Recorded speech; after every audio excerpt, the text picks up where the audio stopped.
Economists have to deal with a whole range of economic problems. You may have seen TV programs about the misery of unemployment and poverty. You may have read about the difficulties caused by inflation or heard politicians discuss exchange rate crises on the evening news. You may also be aware of debates surrounding issues such as the acute shortage of skilled labor, the benefits of greater liberalization of international trade, the problems of global warming, and the population explosion in many developing countries. Despite this extensive range of issues, however, which economists are trained to consider, they often talk about the economic problem. This is the fundamental problem from which all others arise. This is the fact that we have scarce resources to satisfy our unlimited wants. As a result of this problem, which is sometimes called the problem of scarcity, we have to make a choice, and it is the task of the economist to explain and analyze the nature of choice facing economic agents such as consumers, producers, and governments. Now, what are resources? Here are key terms. What are resources? Resources are inputs available for the production of goods and services. What are wants? Needs that are not always realized. What is scarcity? A situation in which wants and needs are in excess of the resources available. And what is choice? Choice underpins the concept that resources are scarce. Underpins the concept that resources are scarce, so choices have to be made by consumers, firms, and governments. Yes. Also, in economics, a need is not the same as a want. Consumer wants are not always satisfied because of limited income, whereas a need tends to be more important in a scale of priorities. Alright. Now, the fundamental economic problem is basically scarce resources in relation to unlimited wants. Alright? Scarcity and choice. The fundamental problem in economics is that resources are scarce and wants are unlimited, so there is always a choice required between competing uses for the resources. This is the first of 5 key concepts that are central to the subject content of the yada yada yada Cambridge AS level syllabus. Okay, now, there are things called factors of production. There are 4 of them. Number 1, land. The factor of land is natural resource. It includes the surface of the earth, lakes, rivers, and forests, mineral deposits, and climate above. It also includes farmland and factory land. The reward of owning the land is the income that is generated from it. Alright? Number 2, labor. The factor is the human resource, the basic determinant of which is the nation's population. Not all of the population is available to work actually, because some are above or below the working population age, and some actually choose not to work. The reward for labor for the individual working is the wage or salary that is paid. Now, capital. Capital isn't just money, by the way. It is any man-made aid. Okay, Okay, sabar. Okay. Any man-made aid to production. In this category, we would include a simple spade and a complex car assembly plant. Capital goods help land and labor produce more units of output. They improve the output from land and labor. The reward to capital is the rate of return that is earned. These 3 factors are organized into units of production by firms. Yes, so then they do that. Now, 4th, entrepreneur. This factor carries out 2 functions. So number 1, the enterprise factor organizes the other 3 factors that I mentioned previously of production. Second, enterprise involves taking the risk of production, which exists in a free enterprise economy. Some firms are small with few resources. The functions of enterprise are undertaken by a single individual, the entrepreneur. In larger, more complex firms, the functions are divided, with salaried managers organizing the other factors and shareholders taking the risk. The return for enterprise is the profits that are made. Now, here's some key terms. Labor, human resources available in an economy. Capital, a man-made aid to production. And an entrepreneur organizes production and is willing to take risks. Alright.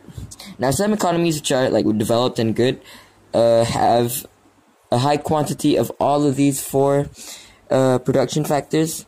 So they have a good endowment factor. A good factor endowment. Factor endowment? Good factor endowment. Yeah. While others, which are underdeveloped, may lack sufficient quantities for 1 or if not more. Right? Yeah. Now, production and consumption. Resources are combined in the process of production to create goods and services. Goods and services have the capacity to satisfy our wants. The process through which individuals use up goods and services to satisfy their wants is known as consumption. Some goods, such as a chocolate bar, are quickly used up to satisfy our wants. Other things satisfy wants over a longer period, and these are called consumer durables. Examples of which are television sets, refrigerators, and vehicles. Key terms: production, which is the process of creating goods and services in an economy, and consumption, which is the process by which consumers satisfy their wants. Now, the concept of unlimited wants. We can all identify certain basic needs that must be satisfied if we're to stay alive, in like the obvious food, shelter, clothing, but there may be those which are less essential. Right? But what is essential and what is not differs between the individual, and to know this, we check the scale of preference. Yeah, basically it organizes the priority of our wants and needs by a scale of preference, right? So maybe in the first few, everyone might have the same food, water, yada yada, but then it tends to differ based on different experiences and preferences and stuff. Yeah. Choice and opportunity cost. Okay, given limited resources and unlimited wants, we have to choose which ones to satisfy. The true cost of any choice we make between alternatives isn't just the money we spend, but really the opportunity cost. Now, what is opportunity cost? It's the cost expressed in terms of the best alternative that is foregone, meaning if I choose to buy this one thing and not choose to buy the other, and that is the best alternative to get, what I'm really losing is the chance to get that other thing. Yeah. Okay. Now, here's some basic questions. Now, what to produce? How to produce? And for whom to produce? Now, number one, what to produce. Now, because we can't produce everything, right? We need to decide what to produce and in what quantities. We have to choose, for example, whether to produce lots of goods and services, such as food, clothing, and vehicles, or to improve our standard of living, or whether we need to produce lots of military hardware to improve our defenses, yada, yada, yada, right? So we have to see what to produce, right? And what we need, and what, if we produce, will give us the best outcome. Now, how do we produce? This question comes when resources are scarce in relation to unlimited wants. We need to consider how resources are best used so that the best outcome arises. We need to consider how we can get the maximum use out of resources available to us. It should be noted, though, that other issues besides purely economic concerns should be considered when deciding how to produce. It may be true that, for example, that through cheap labor we could produce more goods and services, but is it morally right to, do that? You know, give, a pittance to workers just to make things cheap. You can't do that, man. Yeah. So things have to be considered, when how to produce. Now, for whom to produce?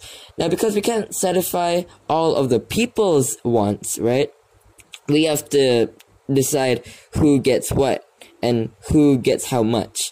On a broad level, we need to decide whether everyone is going to have a more or less equal share of what is produced, or whether some will have more than others. In some economies, there are deliberate attempts to create a more egalitarian society, meaning equal, through policies that redistribute wealth and income from the rich to the poor. For example, progressive taxing, right?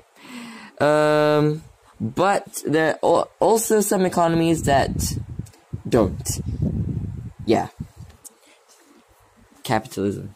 Okay, now what is Ceteris Paribus? It's, Ceteris Paribus is a Latin term used, it means, all other factors remain equal, remain unchanged. Ceteris Paribus means all other factors remain unchanged, remain equal. So, yeah, just know that. Yeah. So, there will be many occasions where this concept is used. For example, in the next chapter, a change of price is analyzed on the assumption that all other things that affect the quantity demanded remain the same. Ceteris Paribus. Yeah, but that's just a simplification though. Okay, I'm going to continue later. Bye.